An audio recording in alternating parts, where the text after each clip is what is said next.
Good evening, and welcome to the Majority United Radio, a nonpartisan and non-sexist venue where women can come together to imagine what can be accomplished by empowering women to unite and mobilize with the single goal of ensuring constitutional rights and equality for all.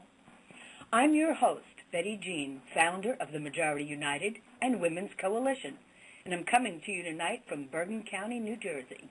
So let me remind you that the Majority United is here every Monday and Wednesday night at 7 p.m. Pacific, 10 p.m. Eastern. And if you don't already follow us, please consider doing so.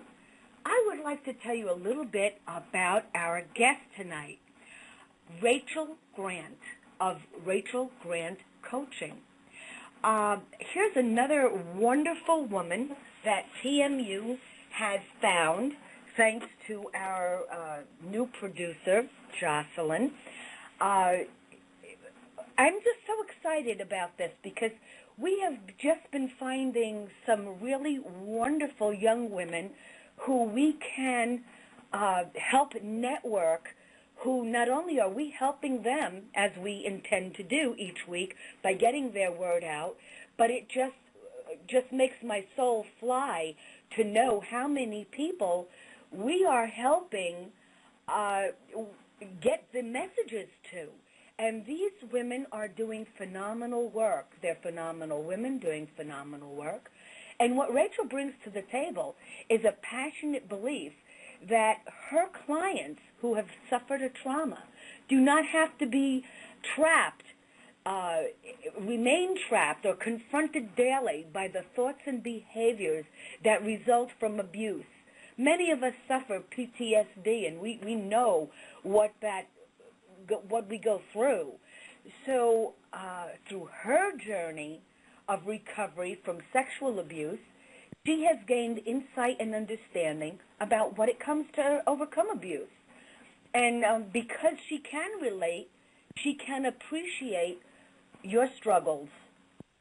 So based on that desire for her to foster community, intimacy, and connection, she has dedicated her time to understanding those relationships and communication. So for her, relating to others and how we relate to others is crucial to improving the overall quality of our lives. So she has developed trauma and recovery relationship coaching programs based on her training, and she has come up with these lessons that she has come from her own journey. Now, she has successfully been working with clients since 2007. Rachel has an MA in counseling psychology. And with this training in human behavior and cognitive development, she is providing this compassionate and challenging approach for her clients while using coaching as opposed to therapeutic models. She's a member of the International Coach Federation and San Francisco Coaches. She's also a board member for Surviving Spirit.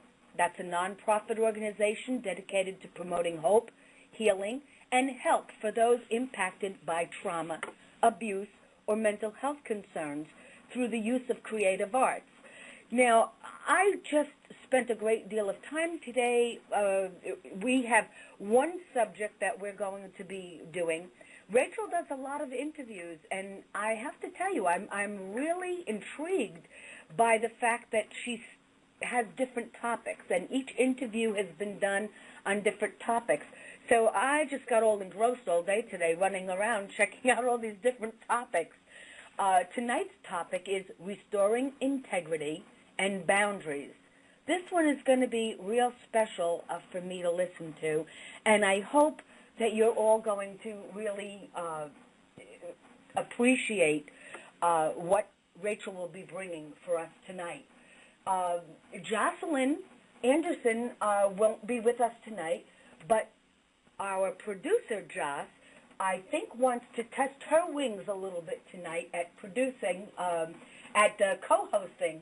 So, Joss, if you're there and you would like to introduce yourself and perhaps come out with the first question, we'd be more than happy to have you introduce yourself tonight and try your wings at co-hosting. Thank you, Betty Jean. I'm very excited to be here tonight with our guest, Rachel Grant. I'd love to start out by going back in time towards the beginning of your work, and I'm wondering, so many survivors don't end up doing something with their experiences the way that you have, and I'm wondering what in your journey inspired you to develop this programming and become a life coach. Could you kind of take us back in time and tell us what began this journey for you? Sure. Well, thank you, Betty Jean, for that wonderful introduction, and I'd love to hear that you've been out, scoping me out and listening to my interviews and all the great resources that are on my website. Happy to hear that, and good to hear your voice, Jocelyn.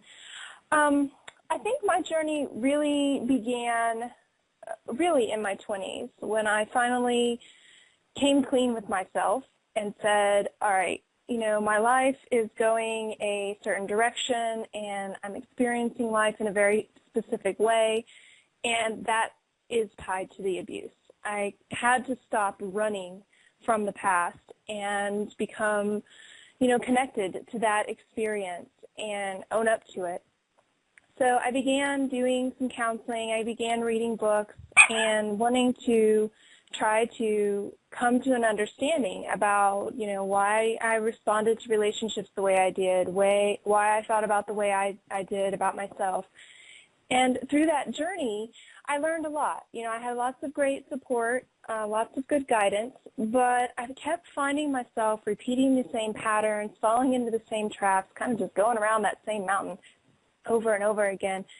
And when I finally reached my mid-20s, a few experiences really started to open things up for me. And I was in a program and I was thinking a lot about recovery and what it meant for me, and was just kind of reaching that point where enough was enough. I had drawn all sorts of connections. I had all sorts of amazing insights about the abuse, but I just was not getting to that next level.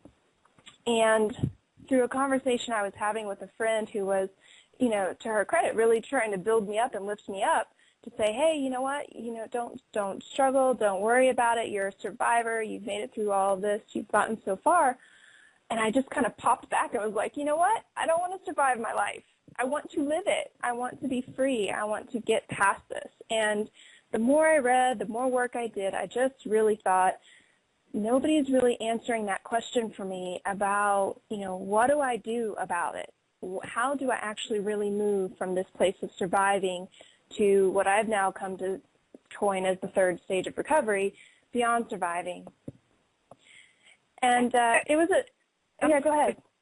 I wanted to stop you there for just a minute because I think that's an extremely crucial point. Many of us are proud to say, I'm a survivor, without ever realizing that it's not enough to be a survivor. I think you made a very outstanding point. Who wants to just be a survivor? Let's get beyond that. Let's live. I love that.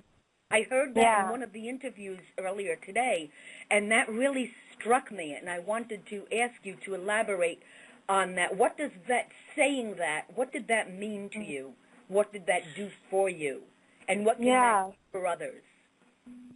Well, the distinction for me is the difference between somebody who, as a survivor, is identifying themselves as someone who was abused, who is able to talk about the abuse and draw the relationships between their current experience and behaviors and the past, and are wanting to kind of consolidate the experience, come to understand it, come to grips with it, right?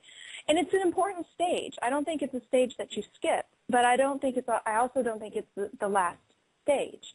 So when you've been in this place where you've been able to come to an understanding and you can speak about your story, you're no longer ashamed of it, but you're starting to notice, all right, even with all of that, I still, struggle in relationships. I still think about myself negatively. I still, think I'm worthless, or I go around the same mountain when it comes to trusting people, right? I can't seem to cross over that bridge to real trust, real intimacy. I remain on the other side in kind of fear and confusion.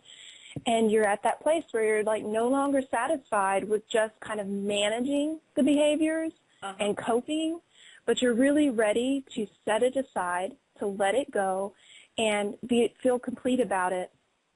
The biggest distinction for me is it's kind of like when you fall down and you scrape your knee and you get this scar. And once it's healed, you can see the scar, but you don't feel the same pain as when you actually fell down and hurt yourself. Right. And I really think the same thing can occur with past abuse, that you can know that you were abused. It's part of your story. It's part of your experience, but you're not constantly reliving it, feeling it, managing it. And that's beyond surviving. Very interesting. And so when and how did that happen for you? Well, so, I definitely reached that point where I thought, all right, I need to start pulling all this together. So in 2005, I started just reading everything I could read, but I really started thinking very specifically about the things that I had come to know that had made a difference for me. I started studying relationships, communication, and pulling and trying to consolidate all of this information into one complete package. And, once I had done that for myself, I thought, I really want to share this with other people, because over and over again, I was talking with survivors who were, craving that. They wanted to have that information of how to make that transition.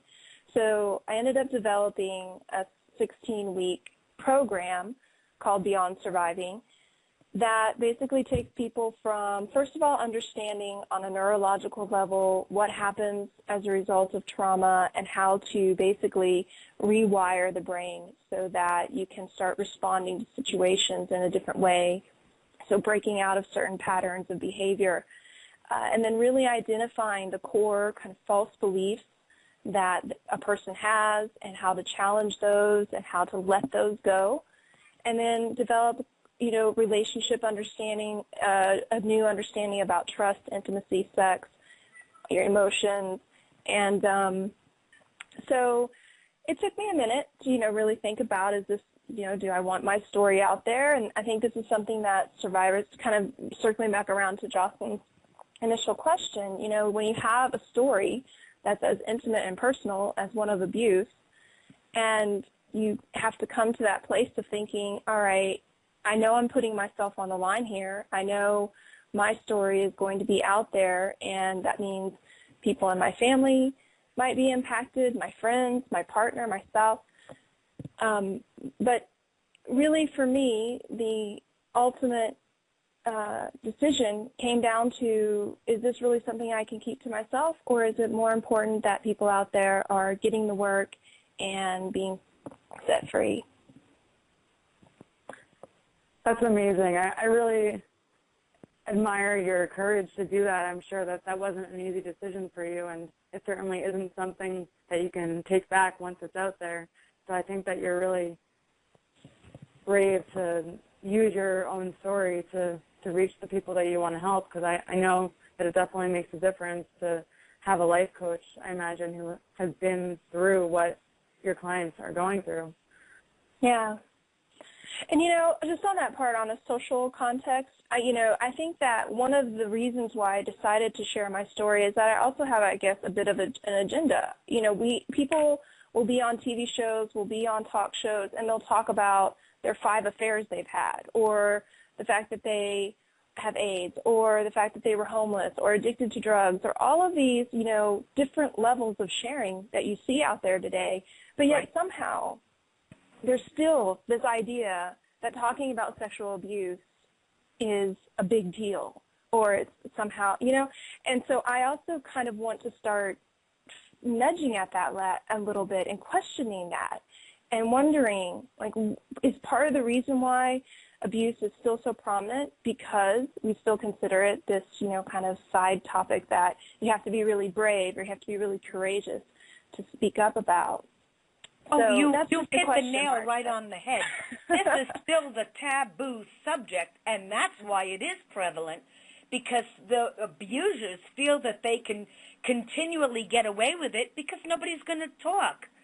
And then let's face it, the children and women are automatically discounted right off the top. Who believes them? Yep. You know, yeah.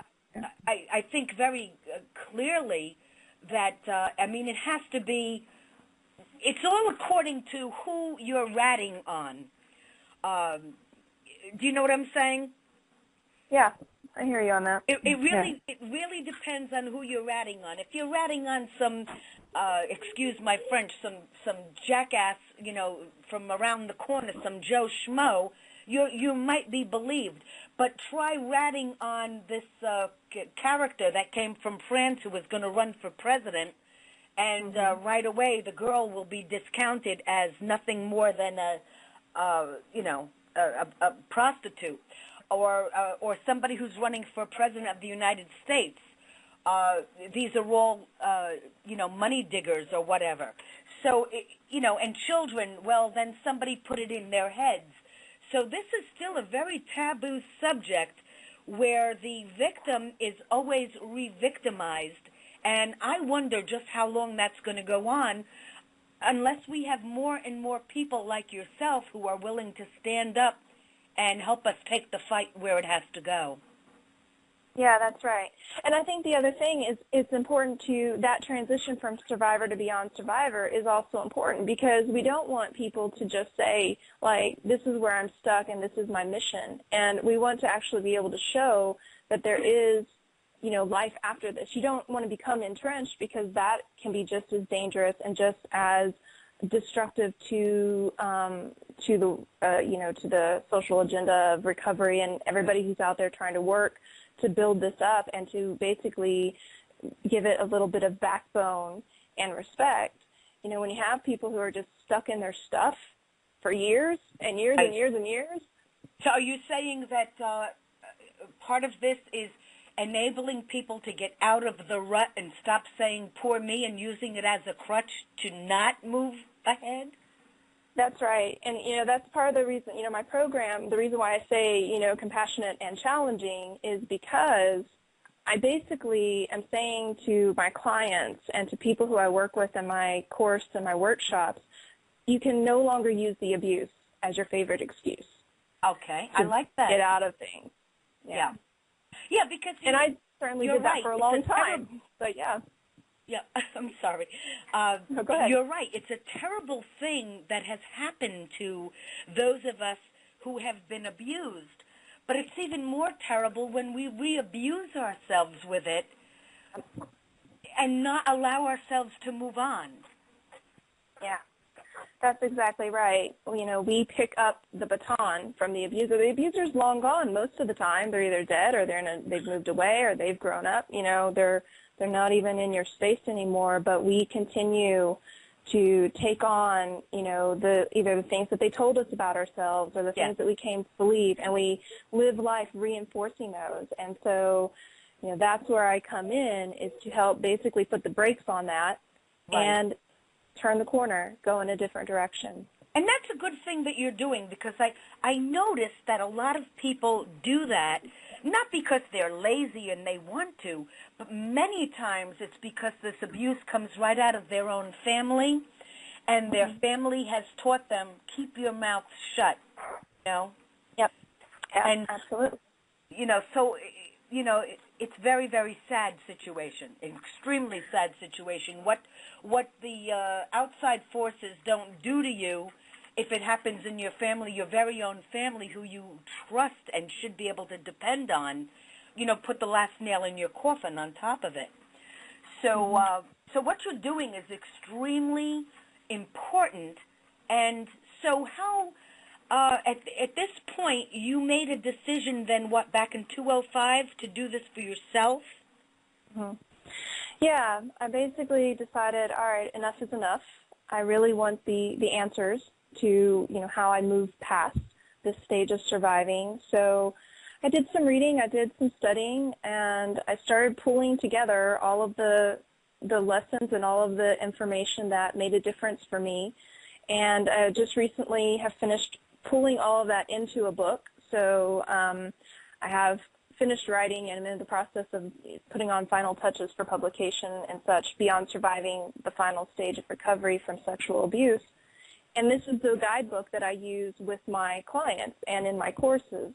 So basically there are 10 sections, and each section has lessons that include readings and reflection and homework. Because the other key component of this is I did not want a program that was all about just thinking about processing, having great insights. I want my clients to actually get out there and do something. I want them to be in action in their lives. So when they begin to notice, oh, this is the way, like we'll talk a little bit about integrity in a little while, this is the way that I haven't been keeping my word, I haven't been following through. Great, let's figure out why that is, what's getting in the way, and as we clear that out, what are you going to commit to this week to go out and keep your word to, or keep your word about? So if they're really taking the lessons and the information and immediately putting it into practice in their lives, that piece was also very, very important to me. Right. Well, yes. It's not enough to identify a problem. You have to find a solution. There you go. Well, that was my next question was, it's really interesting how you started to describe your approach, and I'm wondering what's the emphasis on the past versus the future? It sounds like it's pretty future-oriented, but do you have to start with the past in order to get to the future? Right. Well, the past certainly informs the conversation, but I could have a client who is in their present-day life experiencing something such as, I don't trust my boyfriend. I cannot, keep my chatting with him every minute of the day. I don't give him any room. Anytime he's not with me, I feel nervous and anxious. And so we start to look at, what are the underlying fears and concerns? And we can take that all the way back probably to a point of abuse, right, where trust and loyalty was initially broken and the ideas that got developed there. But the great thing about this is that even without that, they are able to work in the present and simply identifying the false beliefs that are driving the reason why the trust isn't happening is enough. So what do you mean by false beliefs? I mean, so for instance, let's say that you're having trust and you start to think about, well, what is your real fear or concern, why you won't trust your boyfriend? And, a client might say something like, well, I can't trust him because all men are, cheaters. All men will hurt me. All men will take advantage of me, right? So the underlying idea, the underlying false belief there is, men can't be trusted. It might even go a little bit deeper like that, like I'm not worthy of being loved. That actually might be the deeper rooted belief that therefore if I can't be loved, why would this person be loyal to me? Therefore I can't trust him. So when I work with clients, it's always about digging down to the lowest level, to the most basic layer of fear and concern, and finding that false belief and then challenging it. And we may discover that that false belief, I'm not lovable, comes from being abused, but we don't actually have to go all the way back to the abuse to handle the false belief. We can actually work right here in the present and then get the focus shifted towards the future of what they would like to create for themselves instead. Does that make sense? Absolutely. Yeah, that does. Thank you so much. That's fascinating. Well, yes, that really is. Before we go on, though, I'm very fascinated that you have this kind of insight. Are you working on your doctorate? Oh, no, I have a doctorate in life, I guess, in experience. I mean, you certainly do, but I mean, you've written a book, you've devised a plan, you have a 16-week program. Why on earth don't you have a PhD behind your name? I'm listening to you speak, and you are far more articulate on the subject than, many PhDs that I've heard speak. Thanks. I appreciate that. I suppose, when I was doing my master's in counseling psychology, I was really considering, what my next steps were going to be and weighing how I wanted to approach this work. And as I got into it a little bit more deeply, I really shifted my focus away from therapy and towards coaching for some of those reasons I've mentioned. I'm much more interested in working with people who are just, kind of stuck and they just need to be unstuck and brought to the next level as opposed to diagnosing and looking for disorders. And I also wanted to be able to engage them in a very personal way, being able to share my story, because I think it is wonderful to be able to talk about, yeah, you know, I used to be that girl who threw temper tantrums, you know, over here and got very angry and very upset, and, you know, I'm not that girl now. And being able to model that and represent that, I know I certainly needed that and was hoping for that in my journey, to just be able to look at somebody and say, oh, okay, this is what it might look like to actually be out of this, you know, and you can't do that as a therapist. And so when I finished my master's, I thought, okay, that's enough for now, and I'm going to focus on building my business. That answers my question, and it also makes a great deal of sense, and it kind of answers why you're so good at what you do. It's because you're really committed to this, and that really answers my question. You're very committed to this, and I now totally understand why. Can you share your story with us? Sure. I grew up in a small town in Oklahoma, and when I was about 5 years old, I lived with my mom and my dad, and I had an older sister and brother, but they were much older. So when I was around 5 years old, my grandfather moved in with us, and when I was 10, I was the only kid left in the house. And I often helped him. He was older, and so a lot of my time was spent, you know, taking care of him. We didn't have a very close relationship, but I certainly was caring and take him his cereal at night and help him out onto the porch when he wanted to sit. And one day we were going out. I was holding the door for him to come out onto the porch, and he grabbed my arm and took me with him to the swing. And we were sitting there, and as, you know, a 10-year-old child, I'm thinking, oh, okay, I guess, you know, I'm going to hang out with my grandpa today, and we're just going to sit on swing and have a chat or whatever. But that was the first time he began molesting me. And this happened for quite some time and to various degrees of touching. And there are times where there's sort of a memory, don't really fully get it, don't really remember if that's what happened. There are some things that are very clear and very specific. And just as a way of illustration, you know, the first time that happened, I basically was paralyzed, didn't really understand it. I'm a 10-year-old girl. I'm just barely developing, have no idea really what sex is, have a gist of it, but no idea. All I knew is that I was scared. It didn't feel right. It was uncomfortable. And so I eventually pulled myself away from the swing, and I went running inside the house. And I went running back to my parents' bedroom, just kind of threw myself across their bed, and I was crying, sobbing.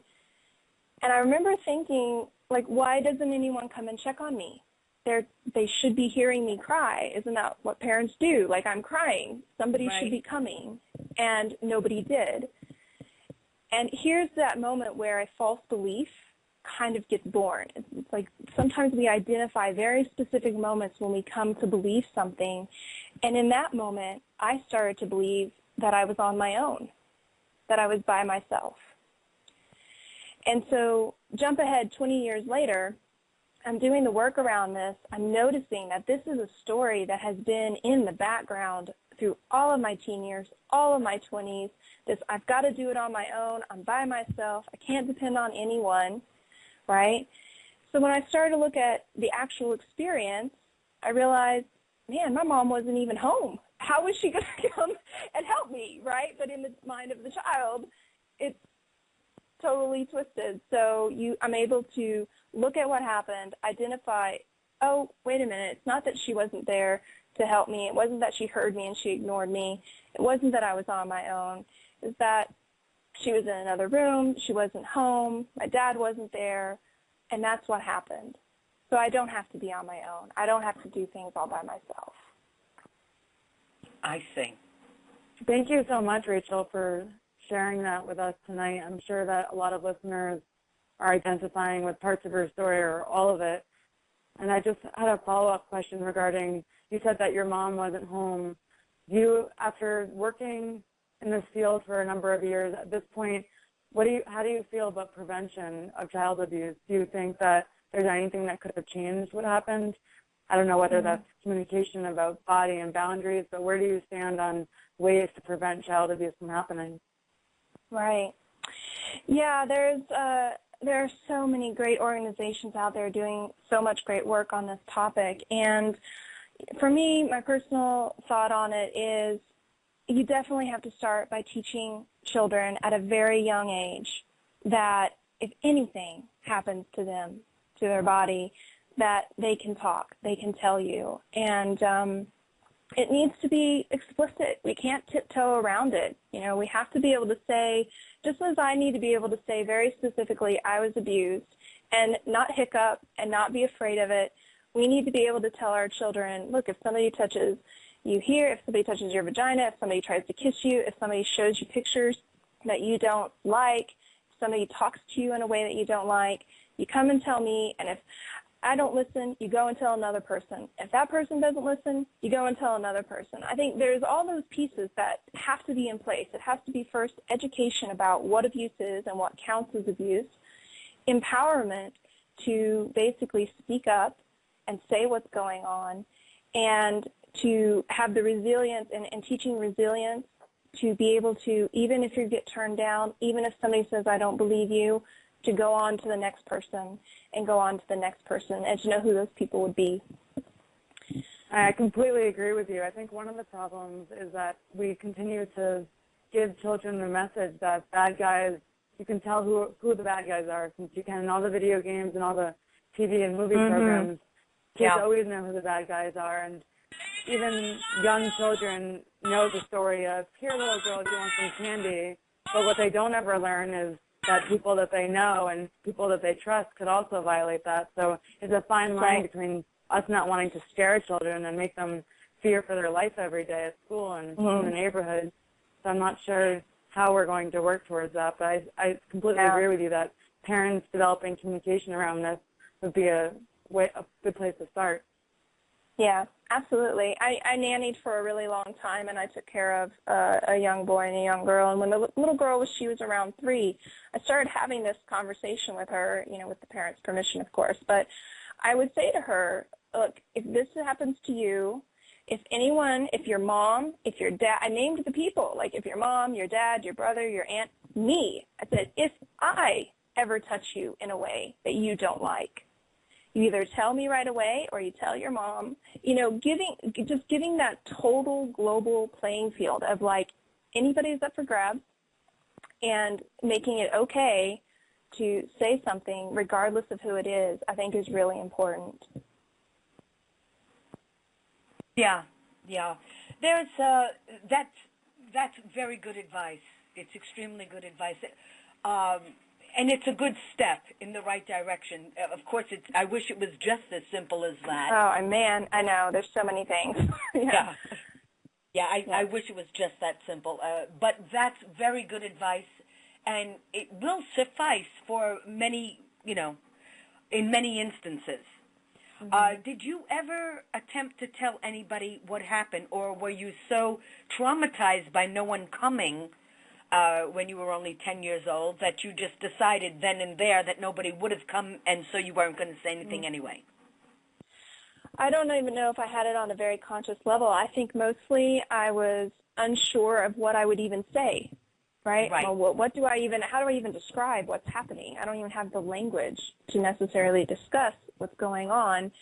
And I think for me, I really became very reclusive and just kind of fell into myself. And eventually what happened was we were on the swing, and my mom walked by the window, and she looked out and saw what was happening.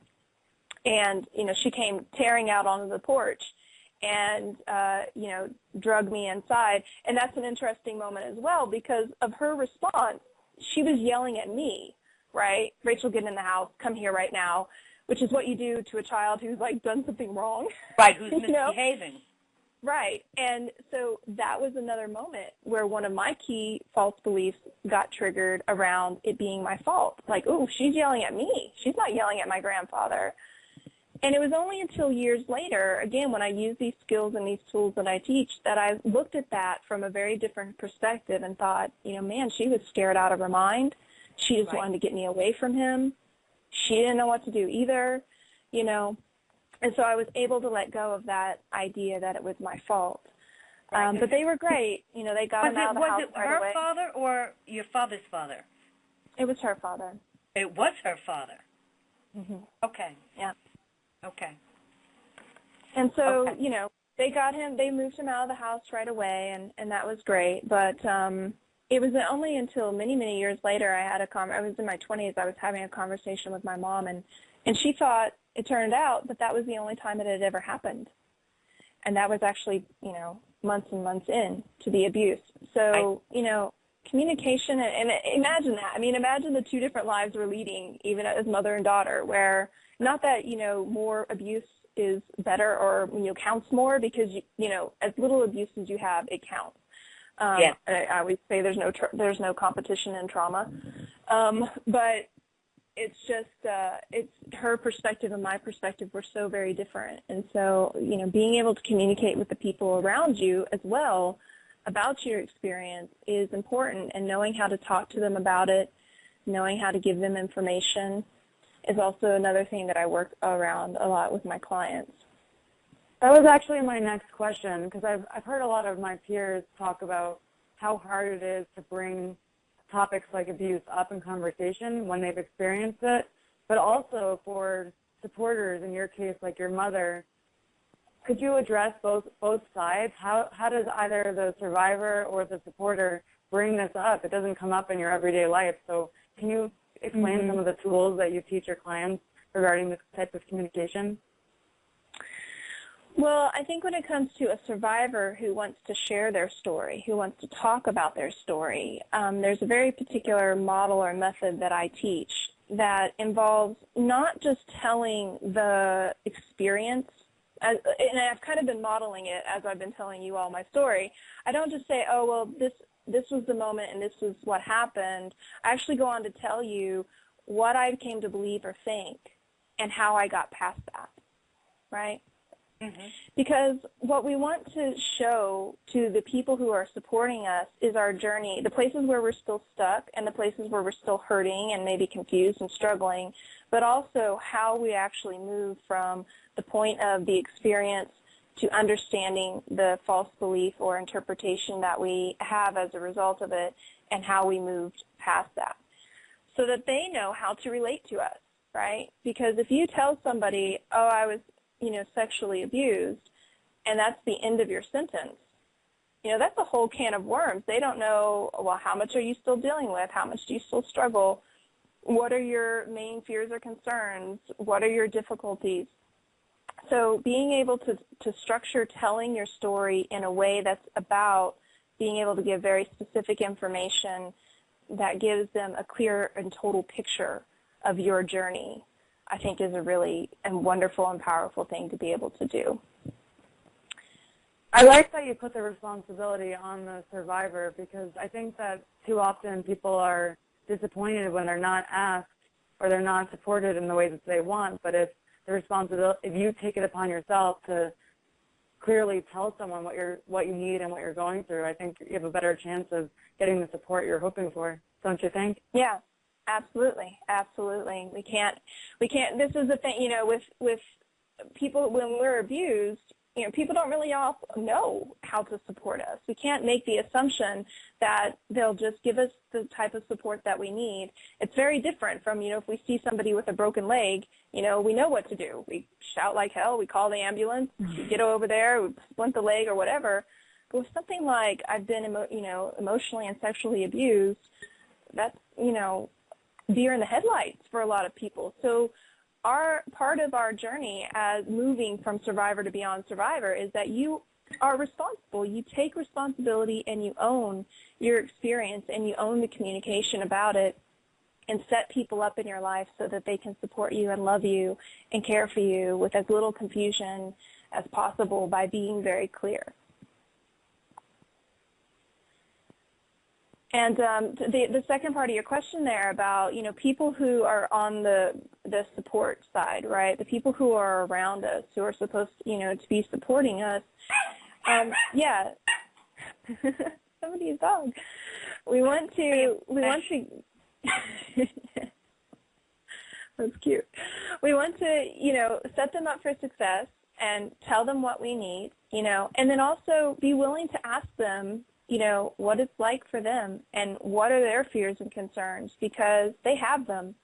They're there, and I remember having conversations with my mom where she thought, I was just going to blame her forever, and, I was never going to be able to forgive her. And I never actually blamed her at all, right? So being able to have those conversations with the support people or the, people who are also involved in your family to hear their side, it doesn't mean that your experience is invalidated by whatever they say, but it is good to know what, ideas that they've walked away with about either themselves or the experience. Well, okay. I have a couple of questions I'd like to ask. Okay. Yeah. I just got a couple of emails, by the way, that they're unable to get into the chat room. So I noticed that we didn't have anybody in there, and I was wondering why. And then I got a couple of emails that people are not able to get into the chat room. So those of us that are in the chat room are those of us who are producers and co-hosts. But there's no one else in there, and I'm told that they can't get in there. So my deepest apologies. I don't know what the problem is. I've alerted our assistant producer to see if he can figure it out, but I don't know that he can right now. So I apologize that I lost track there for a minute. I was trying to attend to some of our listeners trying to get in with us, and they cannot. Okay, so what I would like to ask is, the topic of our show tonight was integrity, and I thought that was a very interesting way of putting this, because if you don't have, how am I trying? Sorry, I got so distracted that I wound up. No, that's understandable. I lost what I was trying to say. But restoring integrity and boundaries, I find this extremely interesting, and I want to get to it so that our listeners understand, because if you can't deal with the integrity, is that what you're trying to say? If you can't deal with the integrity of what happened, if you can't see it, feel it, talk about it, get it out, and share it, then how will you deal with it? Am I in the right direction? Not quite, but that's actually a very interesting interpretation, and I kind of am intrigued by that, actually, that being able to incorporate this part of your story and this part of your experience and own it will lead you to living a more integrous life, as opposed to when you're hiding it, concealing it, that kind of thing. Okay. So do you mean then by restoring integrity to our lives? Right. Well, so I think that what happens with abuse is there are basically, lots of areas that are impacted by abuse. But when it comes to integrity and our ability to kind of live honestly, we really begin to struggle to speak up for ourselves, to ask for what we need, or honestly communicate what we think or feel about a situation. So we feel compelled to conceal or to hide our genuine thoughts or feelings, which ultimately that means hiding ourselves. And that really is a result of what we had to do when it came to the abuse, right? So you think about, my circumstance and many experiences of people who have been abused. The moment happens, the abuse begins, and then the next minute, you're sitting in your living room with your family and you're watching TV, and somebody says, "How are you doing?" And you say, "I'm okay." And there's like this immediate disconnect from your voice. There's an immediate disconnect from your ability to speak up for yourself, to ask for what you need, to say what you really mean.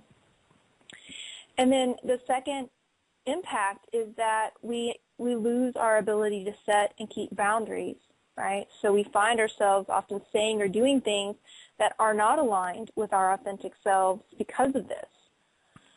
So restoring integrity if you think about a bike wheel, right, and the wheel has a function. It's supposed to roll. It's supposed to keep you moving, yeah? Well, if the tire has to be inflated, the spokes have to be in place, the hub of the wheel has to be solid, and if any one of those components is missing, then the integrity of that wheel is gone, right? Right. So similarly, we have spokes in our lives like peacefulness, love, companionship, money, career, health, and honesty, keeping our word, our language, and boundaries. And so when any of these areas are out of balance, our lives become wobbly. We just, we're missing something.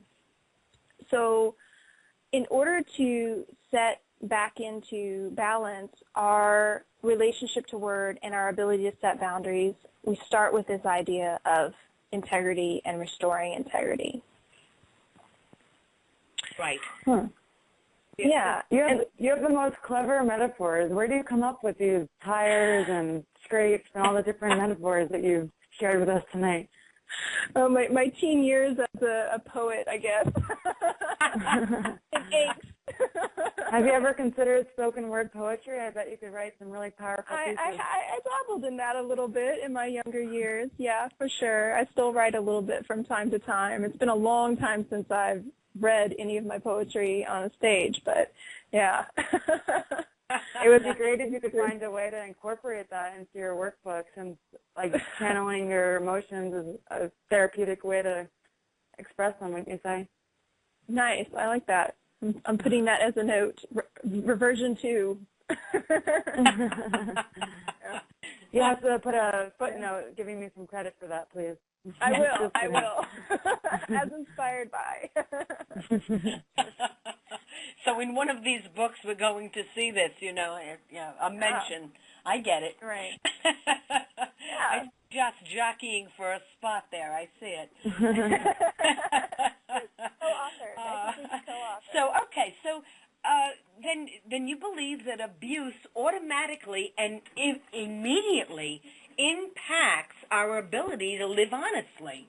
And I can see exactly what you mean by that, and why you would have, what the importance is of restoring that integrity to our lives. Because you can't, what are you supposed to say? I'm not fine, somebody just molested me? I mean, I can't even begin to think that would be an answer, right? Yeah, exactly. Right.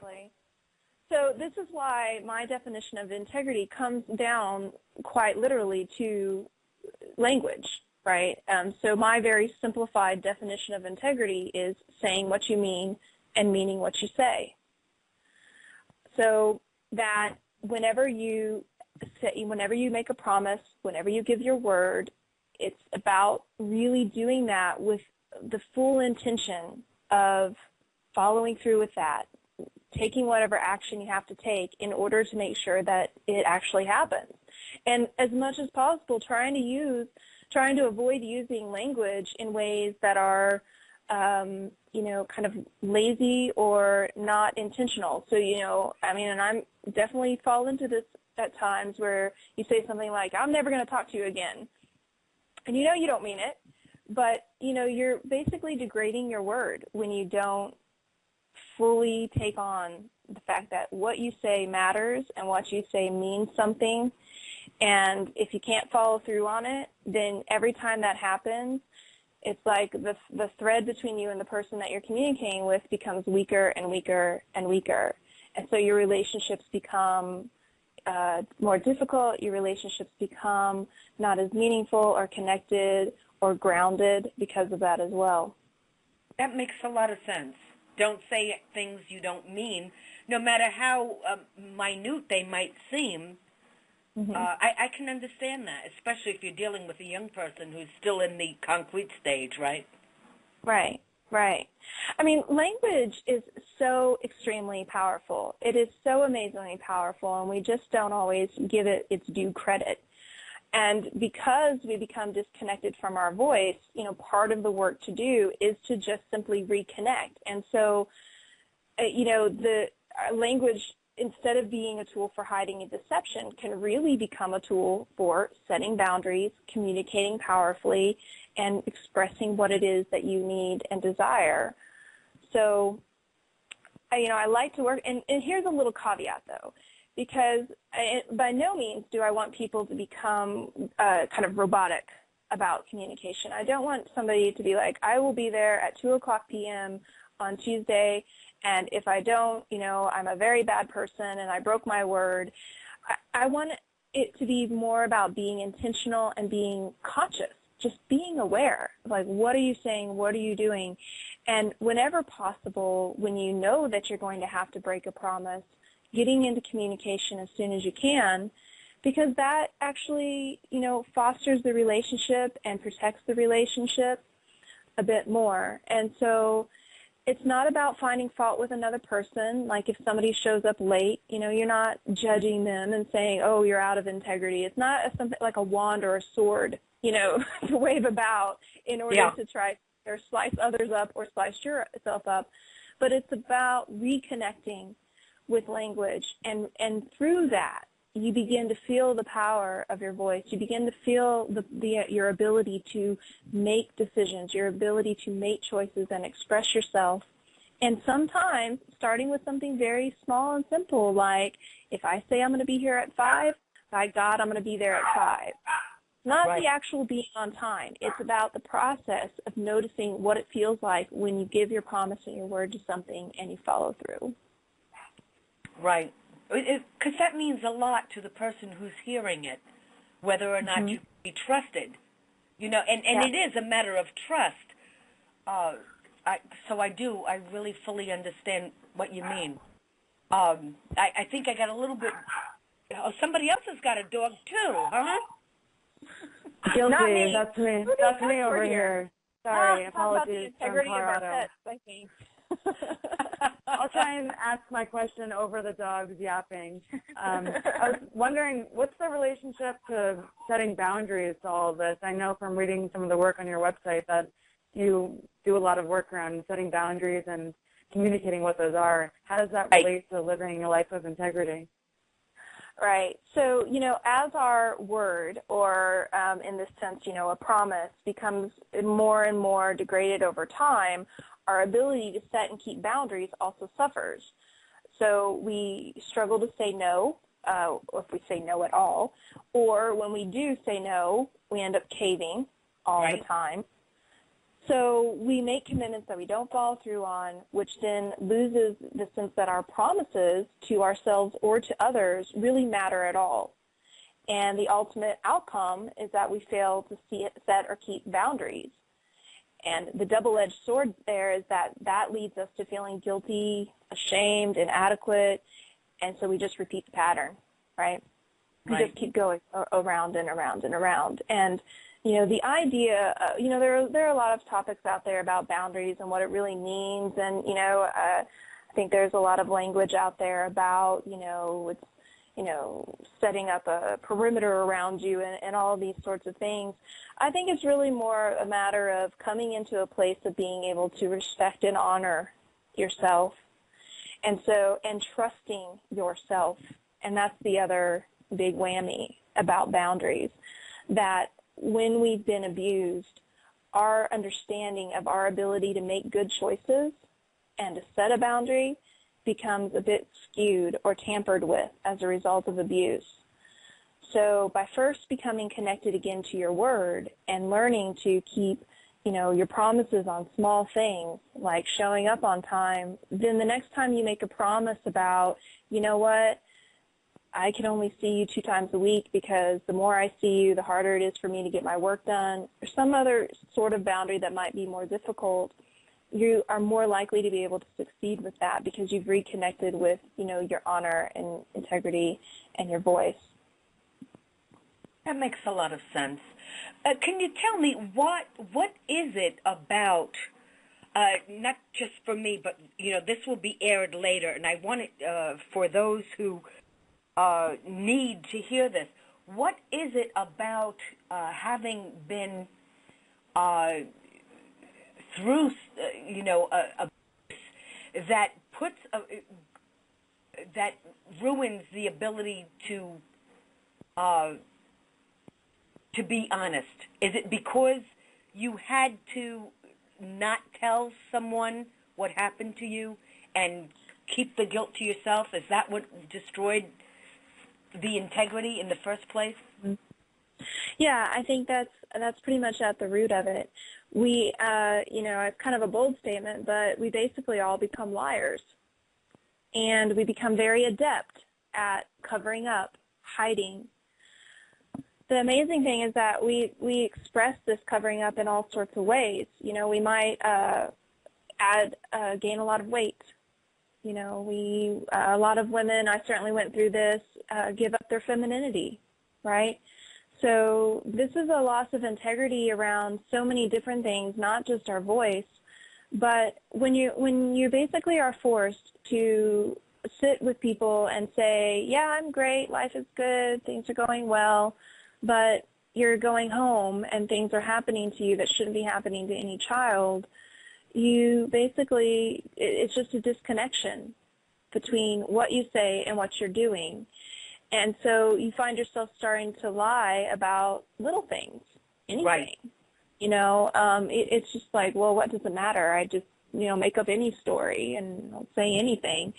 That's the point that I was trying to get at, so that people can kind of understand how that happens, as why that would play a role into that, what causes one to get to a point where, this is very important what happened to me, and I can't tell that, so what else would I have to tell the truth about that is as important as this thing I'm hiding, kind of, right? To a little child's mind, let's say?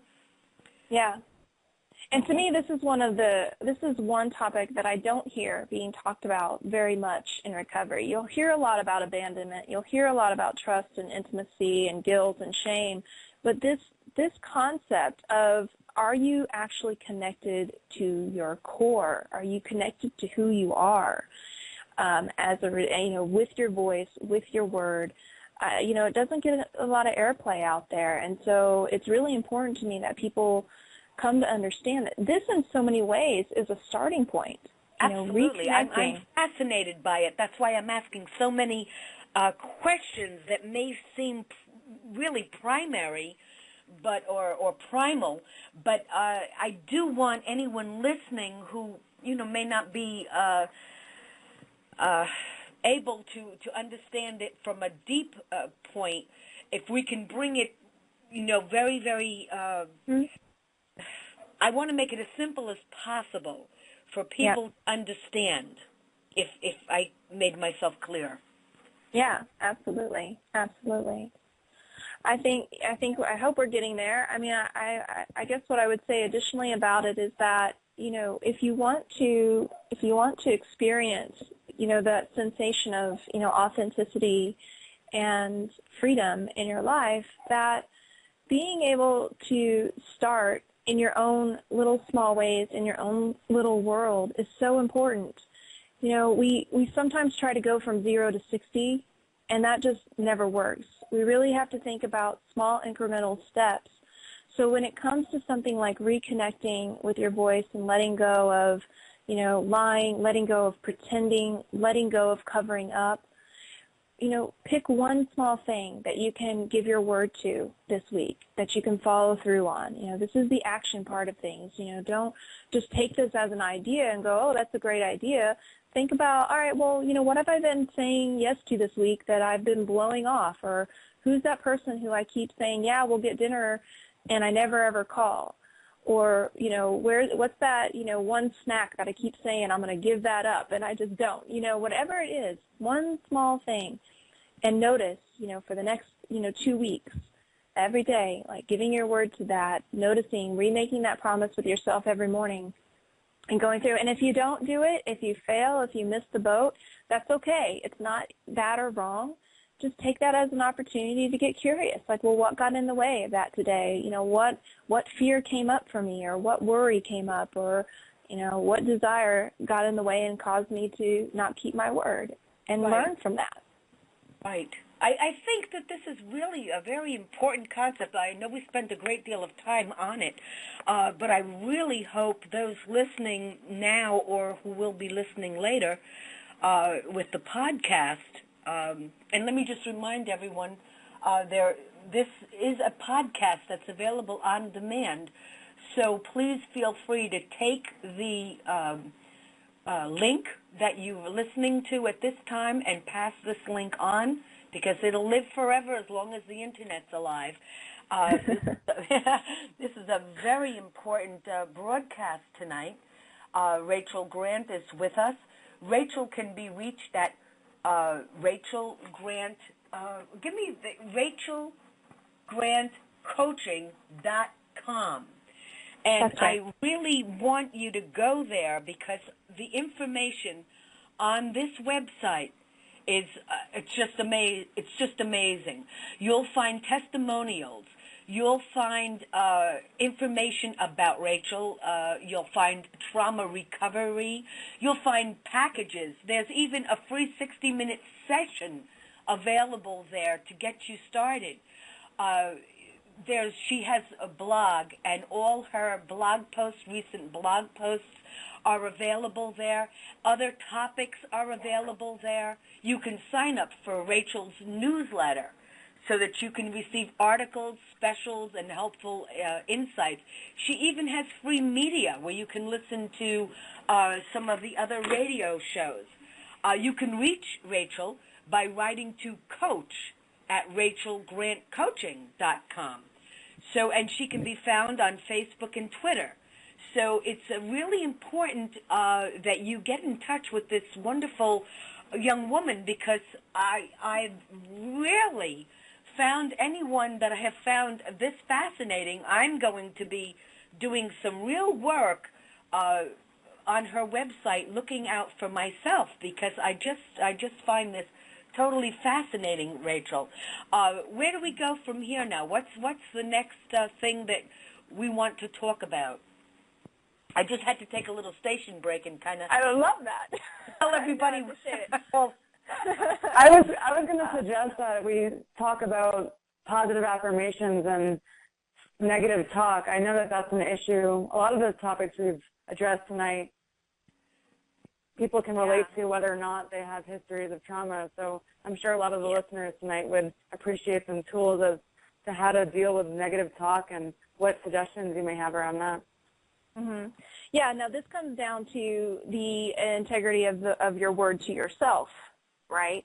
So the way that you talk to yourself or about yourself is representative of the sort of relationship that you have around the integrity to self. So as I mentioned earlier, language really is at the starting point for transformation, in my opinion. So when you start to identify that you have negative patterns of thought, and we all do this, you're absolutely right, Jocelyn, regardless of whether we've been abused or not, we all have experiences in life that are difficult, that throw us for a loop, that leave us wondering or questioning who we are or others. We develop these patterns of negative thought in the moment, so whenever something happens, the brain basically becomes wired to connect that experience, that moment, with a very particular response, thought, or feeling. And so that's what PTSD is, right? We actually have a moment that causes trauma, that causes these biological, emotional sensations, and then 2 years later, we're in a place where the same smell is there, or a face that looks familiar is there, and all that happens is the neuronal pathways that hold that memory get lit up, and we're re-experiencing all of the same emotions. So the same thing can happen with a thought. So the first intervention is to basically, whenever a thought occurs, to intercept it by challenging the truth of it. So like if a thought might occur like, I am worthless, right? The first line of defense is to actually really just say out loud, I am valuable, or whatever alternative word or phrase feels powerful and empowering for you. And so it's not the total cure, but it's at least like pouring the booze down the drain. It stops the brain from continuing on the path of reinforcing the negative thoughts. So it's a little first step in the right direction. Yeah, sure. It's like putting up a roadblock or a detour sign. Mm-hmm. forcing you to, no, we're not going to go that way today. We're just going to do something different. I think that's a very useful tool. Is that a tool that you can kind of use with other people? If you hear people around you saying self-deprecating comments, does it work to just say, you're not stupid, you're the smartest person I know, or how does that work with other people? Oh, good question. Yeah. Well, so if you try to just rephrase for them, then basically they'll just dismiss, right? And actually, when you're rephrasing for yourself, your brain tries to dismiss, because it's kind of like the neurons go, wait a minute, I don't know that programming. I don't like how that sounds or feels. And so when you say to somebody else, oh, no, you're not stupid. You're really capable. You're really able to, do things. They just kind of go, yeah, okay. And then the brain just keeps going on in its other way. So the way to intervene on the behalf of others is to just simply begin asking questions, right? Like, I hear you really saying that, you think that you're not capable. I'm wondering, where that comes from. When did you start to think that about yourself? And trying to get them to notice, like, oh, I really had this really bad experience one time, and then helping them look for the alternative explanations for why that might have happened, right? Intervening on that level of, well, it doesn't sound like you were really incapable in that situation. I'm wondering if it was more like your boss wasn't listening to you, or your teacher wasn't being very helpful. Giving them some alternative interpretations, and then helping them maybe say, what do you think might have been going on there? Because that's the second layer of challenging negative thinking. It's not only to just replace the thought with something positive, but actually figure out, well, why is this in my world anyway? Like, why is this a part of my, special soup of crazy, so to speak? And once you do that, you're like, okay, yes, I get that's there, but why is that there? And then just like with the it's my fault or I'm on my own, like I could switch those and start saying I can count on other people, or I'm not responsible. But until I got down to that second layer of saying, well, let me look and see what actually was going on there. Every time you do that, it's not because you're trying to find some real truth. Let me just make that distinction. It's not because any one of these things is actually the truth. It's that every time you do that, every time you challenge the initial interpretation, the initial reason, you're weakening the strength of that neuronal connection. You're making your brain go, oh, maybe not. Oh, maybe not. Oh, maybe it was this. What if it was that? So the next time something happens that triggers that same pathway, and, your I'm stupid pathway gets lit up, you now have incorporated a whole host of countering thoughts that will be there as well. And the more you do that, the less often the thought will actually be triggered at all, or if it is, the more quickly you can navigate your way out of it. I like that. It's kind of like antibodies to a negative virus. Yeah, I call it training the mind. I mean, it's really like we do exercise for our muscles, we diet, or we eat healthy, or we do push-ups to build our muscles. This is about building the muscle of your mind. Yeah, I think that's really interesting, and I appreciate those comments, because I feel very passionate about what actions we can take to not support, not fuel our negative talk. So at the leadership program I worked at this summer with adolescent teenage girls, we encourage them to think about what fuels their negative talk, such as how many magazines do they read every week, and how much time do they spend on Facebook staring at pictures of other people. Most people, there have been studies that show that they feel worse about their lives and themselves after spending a certain amount of time on Facebook. So I think that besides retraining our minds, we can look at what actions we're taking instead of, and not even just, let's not read magazines, not do Facebook, but what are positive actions that we can take to feel better about ourselves. Yeah, I like that. I like that too. That's really good. Now, how do we learn that it's okay to use our voice and speak our truth without being afraid that we're going to, scare the person off and they're not going to want to be our friend anymore? Right. Well, first of all, you have to just start doing some data collection, right? If we come in with the idea that speaking our story is going to lead to people leaving us, people thinking less of us, there may be that person that has that response. It's not impossible. It could happen. It's probably more probable than not lately, but go ahead. But there are plenty of people out there who are not going to respond that way. And so when you start to take little steps, right, to trust and to open up, you don't want to just throw the gauntlet down for anybody.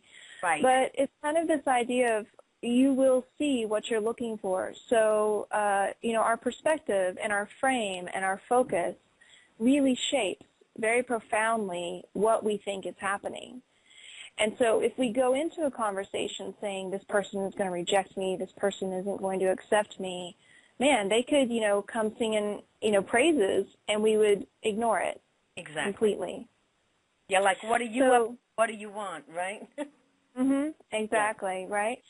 So by focusing on, maybe one small thing that you want to do this week to, share your story, to speak it to, and it doesn't have to be a story about abuse, right? People get, verklempt about just sharing anything about themselves, right? Right. So being able to just say, you know what, this week I'm going to try to talk to such and such about blank, and go into it, with confidence, and assures that you can do that and you can speak clearly. And then very importantly, when that conversation is over, have a very distinct conversation with yourself. How did that go? How do I feel? Did the walls cave in on me? Did they go away laughing at me? Really process what actually happened in response to your sharing, because most of the time we think that all sorts of things are going badly, but it's actually very rarely happening. And most of the times people are relieved. People really appreciate when we share ourselves with them. It's a gift that we give to other people when we open up and we tell them what our experience is, what our needs are, what our desires are. Okay. Do you suggest that we are careful about who we attempt to open up to in the first place, being very selective?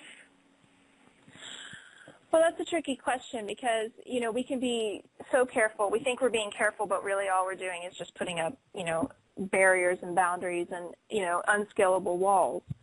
And so there's a delicate balance to find between thinking about what you will tell a person, how much and when, and what you're going to use to kind of measure whether or not you can trust them with certain information but not other information.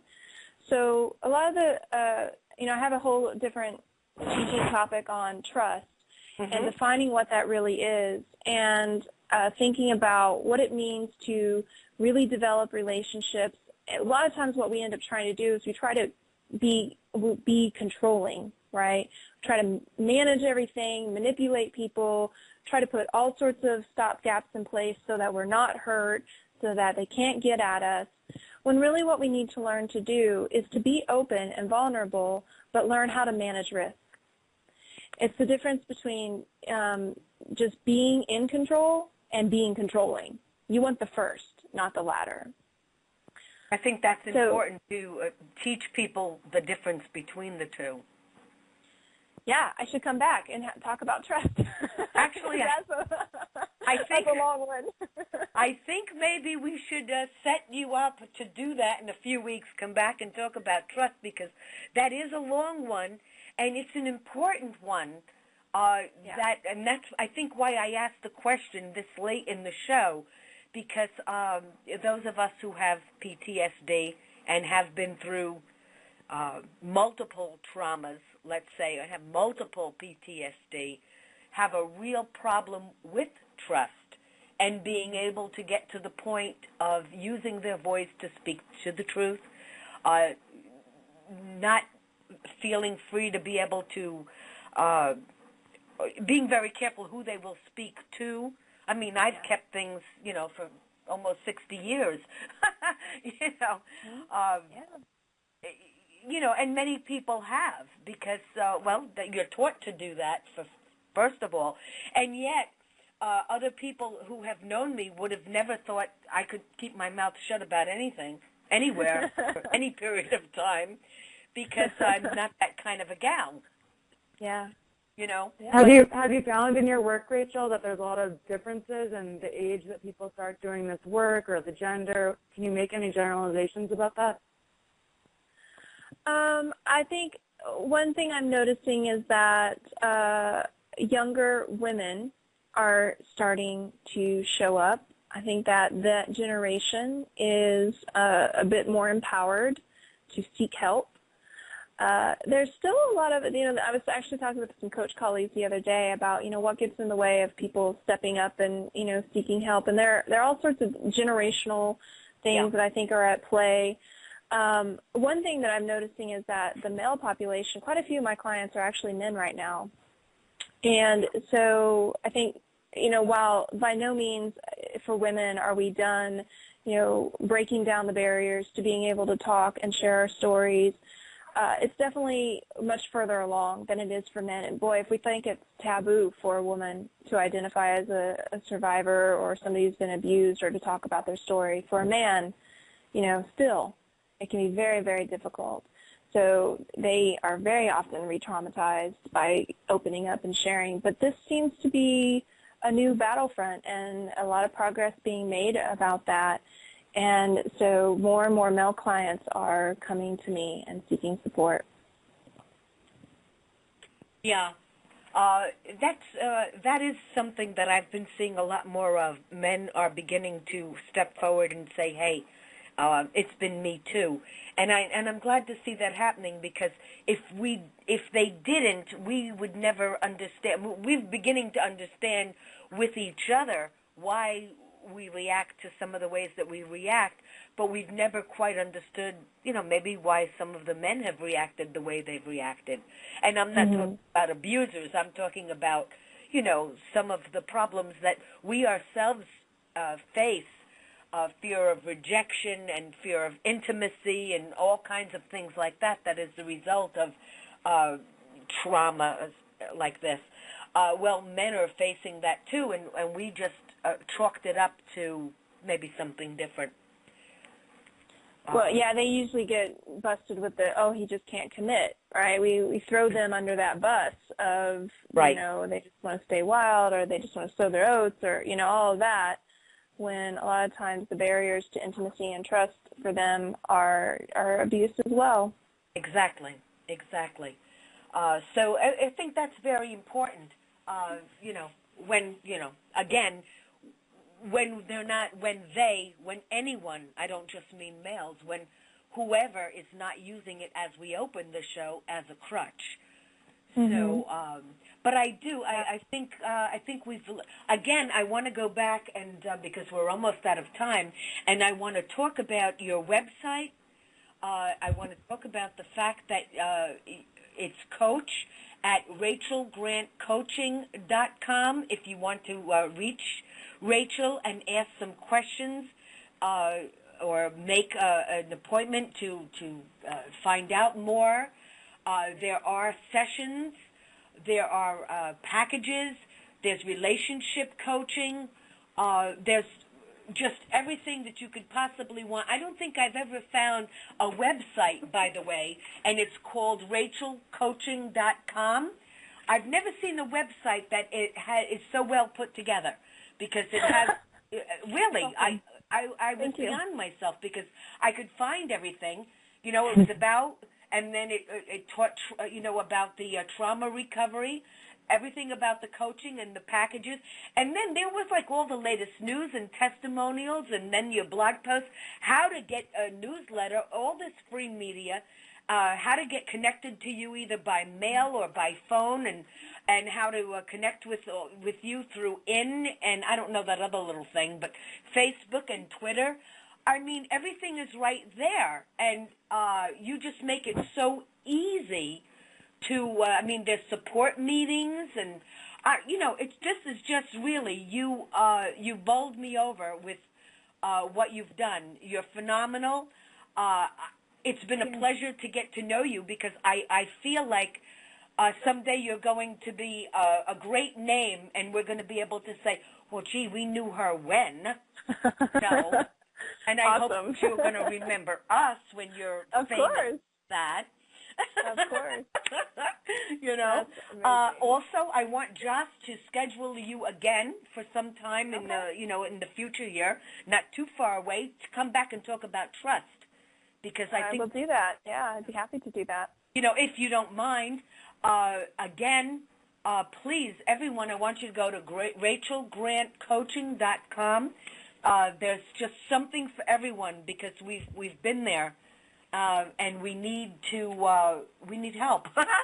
And if anybody is the gal to help us, this is the gal to help us. Is there anything, Rachel, that you would that we haven't touched on that you would like to add before we end tonight? Well, I do just want to say that the PDF version of the book I am selling for $10.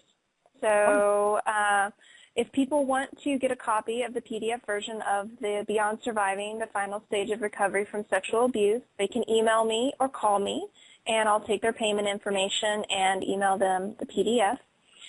So just so they know that that's available as well as a resource. That I missed, and I so totally apologize. No, it's not on the website. It's not. It's not out there. It's not. Okay. It's not listed. Okay. Yeah. I want one. I'll be your first customer. I want one. Okay. And how do they can pay for that with PayPal, credit card? What? How do we do it? We can do. They can send. They can call me and I can get a credit card, or they can send a PayPal payment to coach@rachelgrantcoaching.com and just put in the note memo for PDF version, and I will send one right away. Okay. So if you want to do that by PayPal, that's probably the easiest way. Okay. And, I mean, as far as final thoughts, I really want to appreciate you and Jocelyn for hosting tonight and, leading the conversation so wonderfully and giving me this opportunity to share my story and the work that I do. It's really been an amazing journey, and it's wonderful to be here at this stage in my life where, days can be, struggling no matter what. We all have those days, but the best thing that I've learned and come to understand is that there are some amazing tools and there are some amazing strategies and ways that we can move ourselves through those moments, and that there are really some very clear, specific ways to feel complete and finished with certain aspects of the past and the abuse, and to just move on, live freely. Really, give the gift to yourself. You don't have to stay there. You don't have to stay in that middle place of just surviving. You really can embrace your life, live free, breathe again, and really become the person that you really were meant to be, to shed all of the layers that got put on you because of abuse and really reveal yourself again as who you truly are. Well, Rachel, you certainly have done that for yourself and really revealed yourself and lived your life for the person that you really are. And I have to tell you, I can't thank you enough for coming and being with us tonight. You truly are a majority united woman, and I thank you. Thank you, Betty Jean. And I look forward to having you again with the next portion of this, which would be called Truth. Thank you, and thank you, Jocelyn, for pitching in tonight and being my co-host. This was a wonderful show. Please do remember to send this out to everyone to play so that they can listen to this. It's downloadable on demand. You can listen to it on your iPod or whatever other listening devices that you have. Join us again on Monday night when we have 6-time Emmy award-winning producer, writer, director, Madeline Polak. See you again tonight. This is Betty Jean from the Majority United Radio. Good night, and I need you like I need fresh air. Love you all. See you Monday. Good night.